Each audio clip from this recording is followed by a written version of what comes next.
My name is Ribrata Mandal. I am a part of Habitat Mate researcher, and I am completing my master's degree in TU Freiburg, Germany. So today's topic will be understanding the surface modification at landing site due to the spacecraft landing on Mars.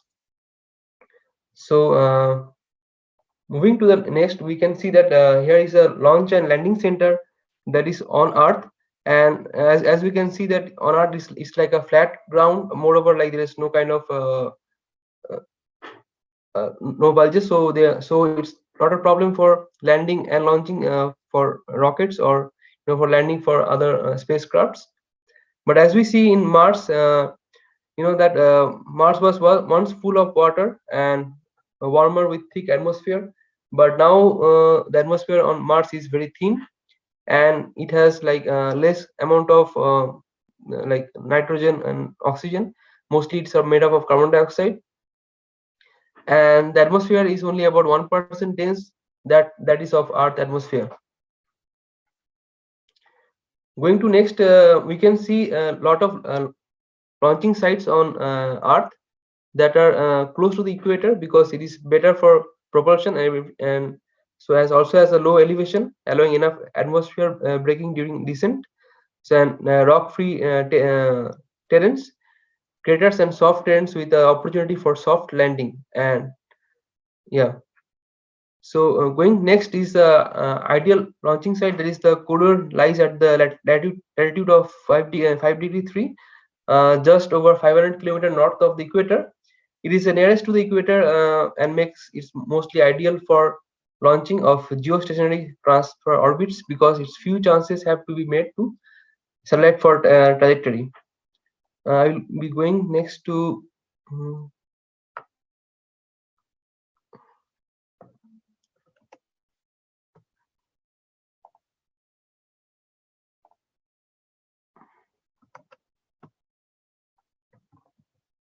here. Uh, so this is a visual concept of the launch pad, and here you can see that how it is been the region of interest and how it is shown like the ROIs and the exploration zones.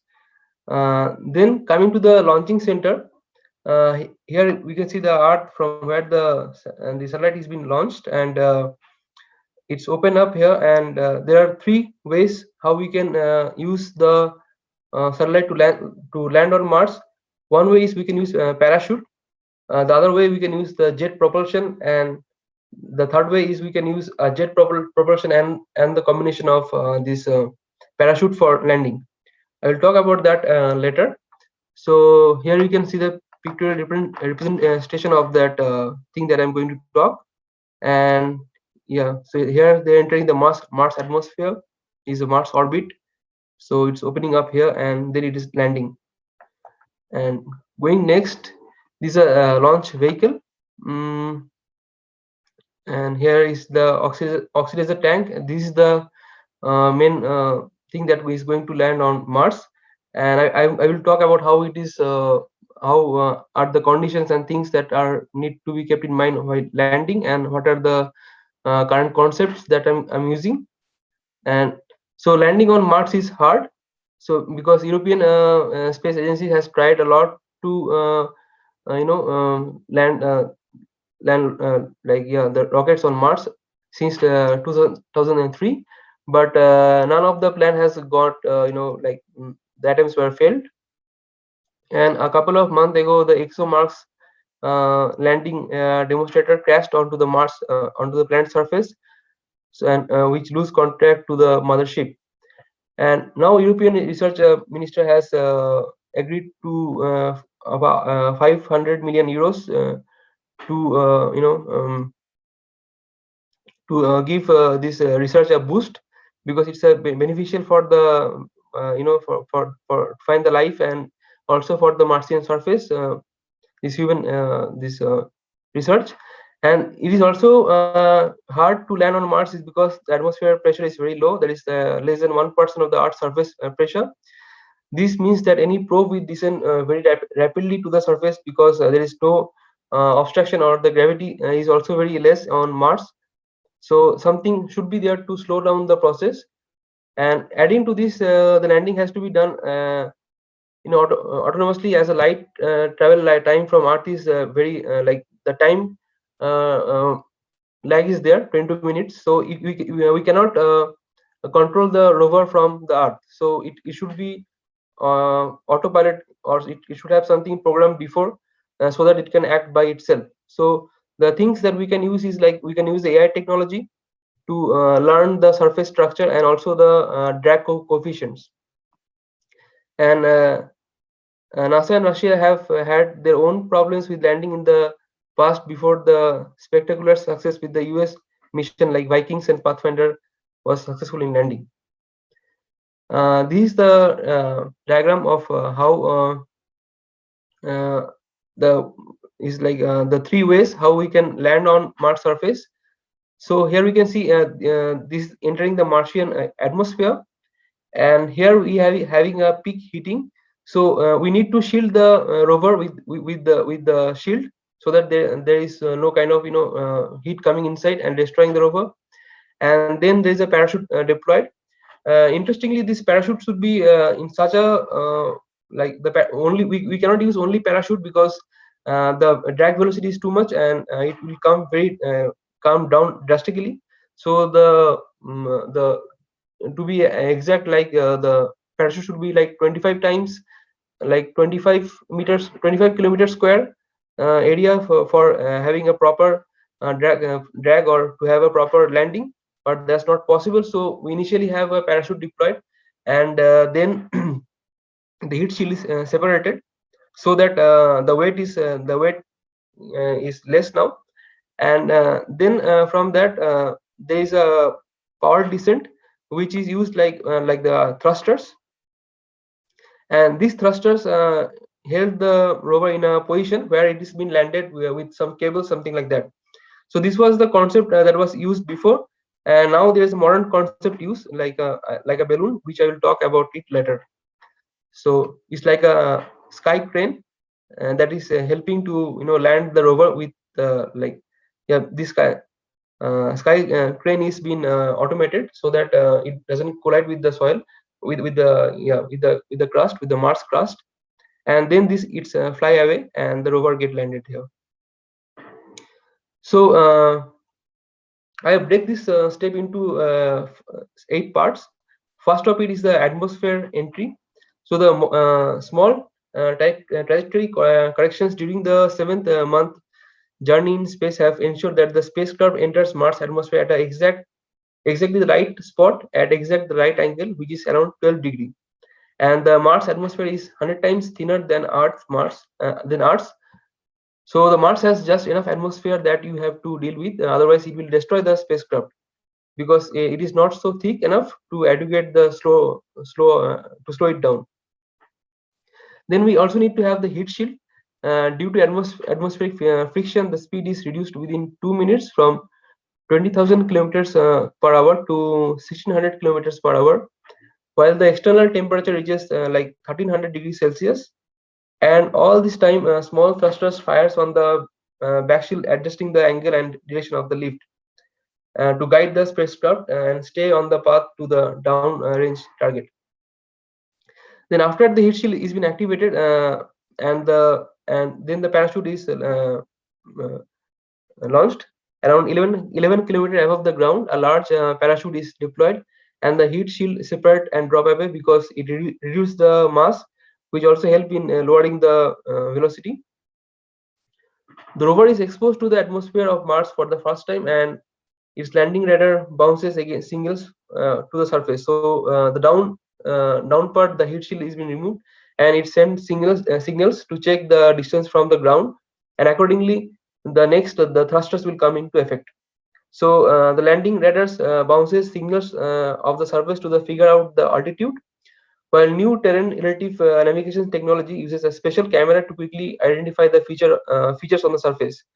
And talking about the this camera technology, now currently there is a trend of using deep learning to analyze the surface, and for better landing scenarios, which they compare these to an onboard map, and it determine uh, the place to land. Then the thrusters or rockets come into action. In a thin Martian atmosphere, the parachute is only able to slow the vehicle to about 320 kilometers per hour, which is very less. And so we need to use a rocket or boosters to lower the speed.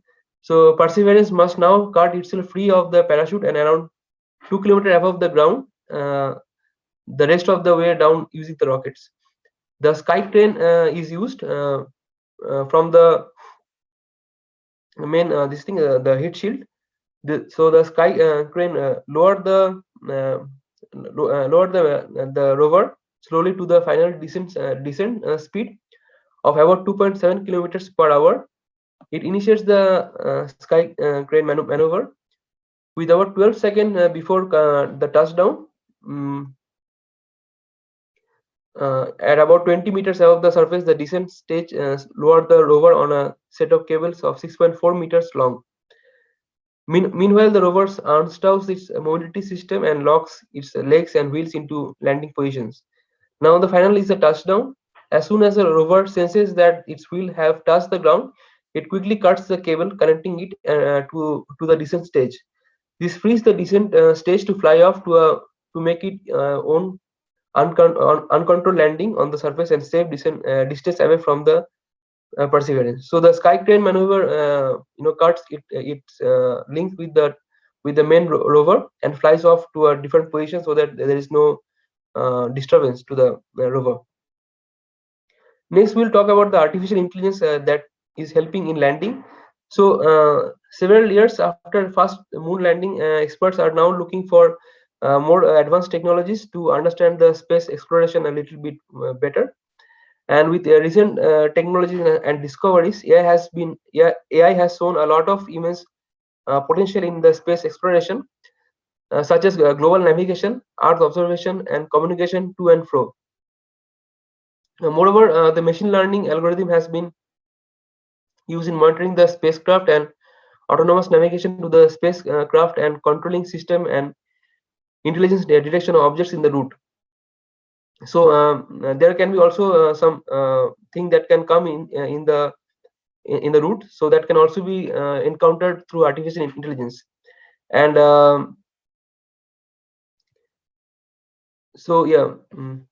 So that's how AI help in landing. Also, the things that are very important with the AI that helps in landing is that it utilizes the power very essentially, because there's a lag from Earth to Mars, so we cannot communicate, like we cannot send instruction to the rover because it takes 22 minutes to get the instruction, so it is late, probably so there's a delay in controlling the rover. So it is very important for the rover to fix the problem by itself. So AI sort out this kind of problems easily. And so AI is actually a game changer in space exploration, not only in landing, but it also help in other kind of problems. I will talk about that. So AI has positioned itself as a game changer even for the space industry. The government and agencies have been leveraging AI technology since a long time to gather imaging data related to space exploration. So robotics is also seen to be used by government agencies to conduct modern surveillances and identify and mitigate risk, and to also to analyze the substantial amount of data. According to the ESA or European Space Agencies, satellite can produce over 150 terabytes of data per day. So that's a huge data, that goes on to ESA satellites. And with AI technology, we can reduce this mission cost, because we don't need all the data, because maybe there's some kind of changes in some kind of scenario, and we can just need that particular data instead of recording the full data and keeping it. So in that case we can use AI and lessen the use of data per day. Also, if we use this camera system for recording data more efficiently, the battery life will also be extended, and it also help in reducing the mission cost, and can also analyze a vast amount of imaging data produced by the satellites.